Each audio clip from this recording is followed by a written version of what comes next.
Olá, oitavo ano, tudo bem com vocês? Na nossa aula de história da semana passada, nós demos início ao cronograma 3 falando sobre o reinado de Dom Pedro II. Nós conversamos sobre como Dom Pedro II chegou ao poder, que foi pelo golpe da maioridade, né? Nós falamos também sobre a economia nessa época, que foi economia, né, baseada no café como principal produto de exportação. Nós falamos também sobre a escravidão, que ainda permanecia. Falamos também sobre, né, as leis que começaram a ser criadas até chegar ao ponto, né, da Lei Eusébio de Queiroz, que proibiu o tráfico de escravos. E agora nós vamos dar continuidade a este cronograma e a este conteúdo. Bom, com a Lei Eusébio de Queiroz, que proibiu o tráfico de escravos, que nós conversamos na aula passada, isso trouxe consequências, porque diminuiu o número de escravos, já que não podia mais trazer escravos da África, e o preço do escravo subiu, né? E aí, então, começou a faltar mão de obra, principalmente para a lavoura de café. Então, a solução encontrada para resolver esse problema, né, pelo governo brasileiro foi a questão de trazer imigrantes para o Brasil, tá? Então, no século XIX, milhares de imigrantes vieram para o Brasil. Imigrantes espanhóis, portugueses, japoneses, mas principalmente italianos, tá, pessoal? Eles vinham para o Brasil em busca de uma vida melhor. E o governo brasileiro, por sua vez, estimulava a vinda desses imigrantes por dois motivos. Primeiro, para povoar regiões que não eram tão povoadas, né? E principalmente para conseguir mão de obra para colocar no lugar dos escravos, né? Principalmente na lavoura de café. Para atrair esses imigrantes, o governo brasileiro enviava agenciadores à Europa. E esses agenciadores faziam propagandas prometendo uma vida boa, prometendo que as pessoas virariam fazendeiros, que aqui era a terra das oportunidades, das maravilhas.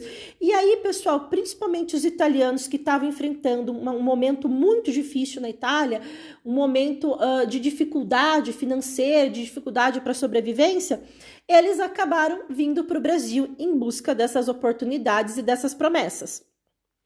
Bom, chegando aqui, quando eles chegavam nas fazendas, o primeiro sistema de trabalho adotado foi o sistema de parceria.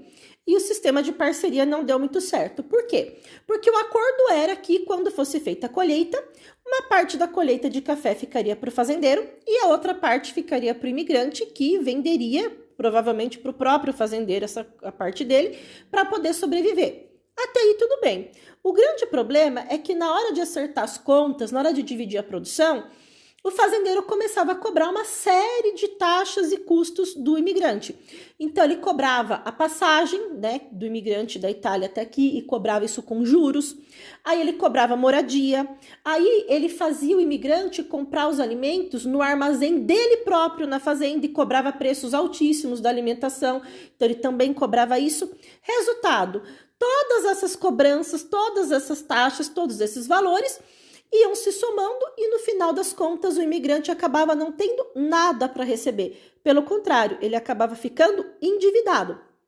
E isso começou a gerar muito conflito entre os imigrantes e entre os fazendeiros, a ponto de muitos imigrantes abandonarem as fazendas e irem tentar a vida na cidade ou até voltarem para o país de origem. Diante dessa situação, o governo brasileiro acabou intervindo, né, e passou a bancar a passagem dos imigrantes. Então, o governo brasileiro passou a pagar as passagens e nas fazendas também mudou o sistema de trabalho, que passou a ser o colonato. No colonato, as famílias poderiam morar nas fazendas, elas eram responsáveis por cuidar, né, da produção de um certo número de pés de café. E aí, então, quando era feita a colheita, eles entregavam a colheita para o fazendeiro e, em troca, eles recebiam um salário. Além disso, eles podiam usar uma parte da terra ao redor da casa onde eles moravam para produzir seus próprios alimentos e para plantar. Então, dessa forma, as coisas se acalmaram, né? E os imigrantes puderam continuar vindo para o Brasil para trabalhar nas fazendas de café. Um outro assunto muito importante que a gente precisa falar dentro do Segundo Reinado foi a Guerra do Paraguai, pessoal, o maior conflito armado da América Latina. Os motivos da Guerra do Paraguai estão envolvidos, primeiro, na questão de que o Paraguai, que era governado pelo Solano Lopes, ele estava se desenvolvendo e o Solano Lopes queria uma política econômica que fosse independente da Inglaterra e ele começou a investir e desenvolver o Paraguai. A Inglaterra não gostou nada disso e ficou esperando uma oportunidade de acabar com essa economia e com essa liberdade do Paraguai. Mas o principal motivo da Guerra do Paraguai era que, como o Paraguai não tinha acesso ao mar, o Paraguai precisava navegar pelos rios da Bacia Platina para que ele pudesse chegar ao mar e poder comercializar e transportar seus produtos. E o problema é que esses rios passavam por território brasileiro, argentino e uruguaio. E aí então começou, uma disputa entre Brasil e o Paraguai por conta da navegação nessa região da Bacia Platina, certo? Bom, em 1964 o Paraguai invadiu Mato Grosso, dando início ao conflito. Em 1865, Brasil, Argentina e Uruguai se uniram contra o Paraguai e formaram a Tríplice Aliança. Então, a guerra acabou sendo Brasil, Argentina e Uruguai contra o Paraguai, tá?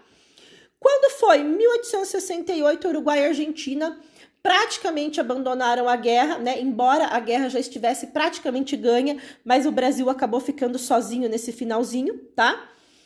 Quando foi em 1869, o Brasil acabou vencendo a guerra, tá? Derrotando o Paraguai. E quando foi em 1870, aí definitivamente o conflito se encerrou, porque o Solano Lopes, que havia fugido, ele acabou sendo encontrado e morto pelo exército brasileiro. A Guerra do Paraguai, pessoal, ela gera muita discussão, porque se discute muito a questão do excesso de violência. Falam muito, que o exército brasileiro acabou sendo muito cruel, matando muitos paraguaios, mas, por outro lado, o Solano Lopes acabou enviando para o exército paraguaio muitas crianças também. Então, assim, são situações onde há erro dos dois lados, tá, pessoal? Consequências da Guerra do Paraguai. A dívida externa brasileira aumentou, por quê? Porque a gente, para se manter na guerra, pegou muitos empréstimos da Inglaterra. E, logicamente, que a Inglaterra fez esses empréstimos para a gente, primeiro, porque ela ia ter dinheiro para receber depois, e segundo, porque ela tinha interesses na destruição do Paraguai, tá?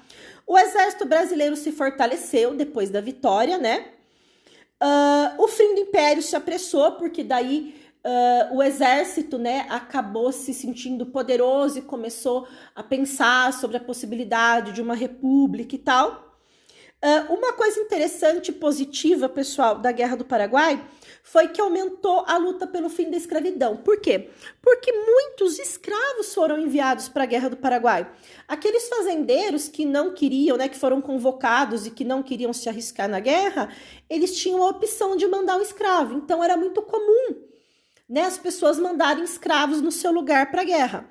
E aí, durante o conflito, nas lutas, os oficiais do exército, os soldados também, conviveram com os escravos e perceberam aquilo que já deveria ter sido percebido há muito tempo, que os escravos eram pessoas comuns e que ali eles lutavam como qualquer um, que eles eram corajosos como qualquer um, que eles arriscavam a vida como qualquer um e que não existia nada de inferior ou de diferente neles.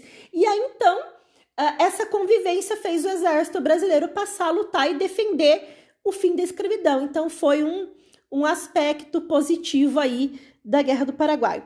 E uma outra consequência, pessoal, foi que o Paraguai perdeu, parte do seu território e teve mais de 200 mil mortos, o que é um número elevadíssimo quando a gente pensa que a população do Paraguai era de cerca de 400 mil pessoas. Então, assim, ao final da guerra, a população tinha sido dizimada, tá? Homens adultos praticamente não sobraram no Paraguai, foram mortos na guerra. Então, foi um conflito, assim, extremamente violento e extremamente cruel. Certo, pessoal? Espero que vocês tenham entendido. Qualquer dúvida eu estou à disposição. Realizem as atividades e até a nossa próxima aula.